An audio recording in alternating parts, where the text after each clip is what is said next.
So here I have taken one more example to minimize the boolean function using K-map, right? तो सबसे पहले क्या question दिया है, minimize the following boolean function, और boolean function के वेरिएबल्स क्या दिए हैं, ए बी सी डी और सिग्मा, और ये नंबर्स दिए गए हैं। जब सिग्मा दिया है तो आपको पता है क्या परफॉर्म करना है, सम ऑफ प्रोडक्ट।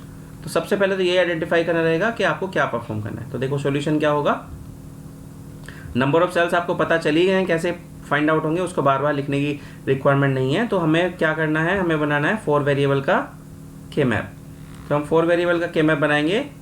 तो 1 2 एंड 3, देन दिस इज 1, this is 2 and this is 3। ये क्या हो गया हमारे पास, ए बी और सी डी, 0 0 0 1 1 1 1 0, 0 0 0 1 1 1 1 0। ठीक है, ये 0 है, ये 1 है, ये 3, ये 2, 4 5 7 6 8 9 11 10 12 13 15 एंड 14, राइट। हमने ये कर लिया। अब आपको पता है ये क्या होता है, this is A complement B complement, this is A complement B, this is A B, this is A B complement, this is C complement D complement, C complement D, this is C, this is D, this is C D complement, right. अब आपको पता है कहाँ कहाँ पे 1 fill करना है। तो 0 पे फिल करना है, 1 पे फिल करना है, 2 पे फिल करना है, 4 पे करना है, 5 पे करना है, 6 पे करना है, 8 पे करना है, 9 12 13 एंड 14 पे करना है। तो देखो यहाँ पे क्या आ रहा है कि सबसे पहले हमारे सबसे पहले बड़े से बड़ा कौन सा बनेगा, तो ये बन जाता है, ये बन गया हमारा एक ऑक्टेंट, राइट। अब उसके बाद देखेंगे क्या पॉसिबिलिटी है। अगर सपोज करो मैं इसको ऐसे फोल्ड कर दूं, या हम दूसरा कलर ले लेते हैं ताकि आइडेंटिफाइड रहे। सपोज करिए कि अगर मैंने ये फोल्ड कर दिया और इधर वाला फोल्ड कर दिया, ठीक है, तो देन अगेन हमने अगर ये फोल्ड कर दिया और ये फोल्ड कर दिया, एक क्वाड्र ये बन जाएगा।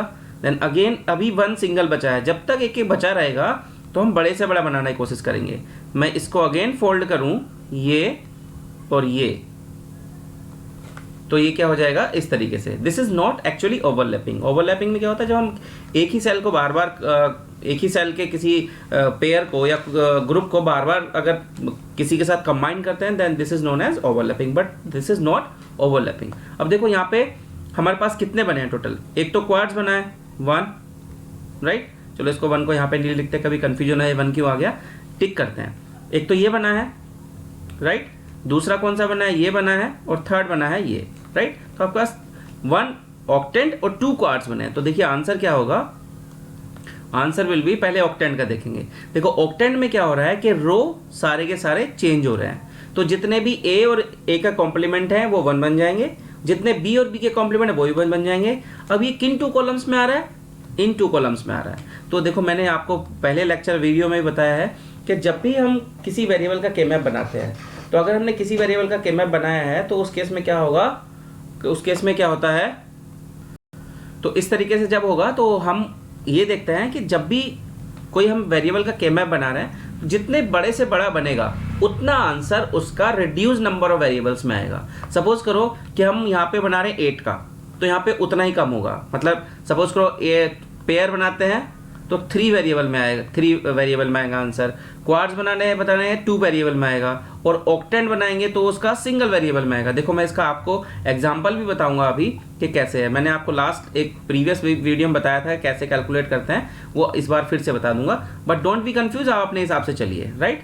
तो देखो आंसर क्या होगा इस ऑक्टेंट का। जब ये ऑक्टेंट है सारे रो आपस में क्या 1 बन जाएंगे। ये कॉलम में आ रहा है, किस यहाँ से कॉमन क्या है, here it is C complement, तो आंसर क्या आएगा सी कॉम्प्लीमेंट प्लस। फिर क्या, हमने इस क्वाड को और इस क्वाड को लिया।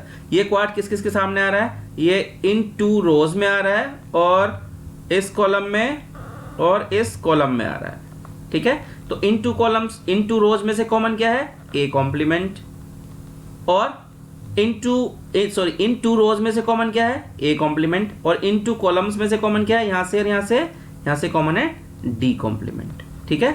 प्लस क्या यहां से कॉमन है, डी कॉम्प्लीमेंट प्लस।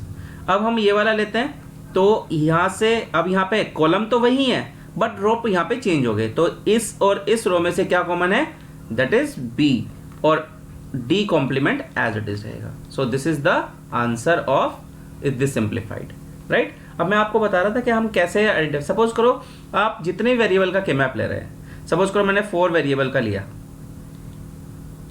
ठीक है। तो आंसर कैसे आएगा, अगर हम ऑक्टेंट बनाते हैं, हम क्वाड्स बनाते हैं, या हम पेयर बनाते हैं, तो आपका आंसर कैसे रहेगा, तो आंसर रहता है देखो n-1, n-2, नहीं नीचे से चलते हैं, मैं थोड़ा सा रॉन्ग बता रहा हूं, ये रहेगा जब पेयर होगा, या दोबारा से देखिए, जब भी हम पेयर क्वाड्स या कुछ भी बनाएंगे तो सबसे पहले सबसे छोटा क्या होता है, पेयर। तो पेयर के लिए आपके पास क्या है, n-1, क्वाड के लिए क्या है आपके पास है n-2, और ऑक्टेंट के पास आपके क्या है n-3। देखो क्या n की वैल्यू कितनी है, 4, क्योंकि नंबर ऑफ वेरिएबल कितने हैं आपके, 4 है। तो आपके पास पेयर बनेगा तो कितने वेरिएबल आएंगे, 4-1 दैट इज 3, अगर पेयर बनेगा तो, राइट। फिर अगर आपका क्वाड बनता है तो क्वाड n की वैल्यू कितनी है, 4-2, तो अगर क्वाड बना है तो आपके पास कितने वेरिएबल में आंसर आएगा, 2 में। देखो ये पेयर के थे तो उनके वेरिएबल कितने हैं, 2 हैं। और अगर आपके पास ऑक्टेंट बना है तो 4-3 कितना आएगा, 1, तो सिंगल में आया। तो ये चीज़ें कुछ ध्यान रखनी होती हैं आपको आंसर को चेक करने के लिए, but no need to, this is not hard and fast rule कि आपको चेक ही करना है। अगर आपको सिंप्लीफाई करना आता है सो उसमें कोई ऐसा रोल नहीं है कि आप इसको चेक करके देखें, बट दिस इज़ फॉर जो ओनली जनरल नॉलेज, कि ये पता होना चाहिए कि आंसर हमारा कैसे आता है, राइट। Okay, thank you.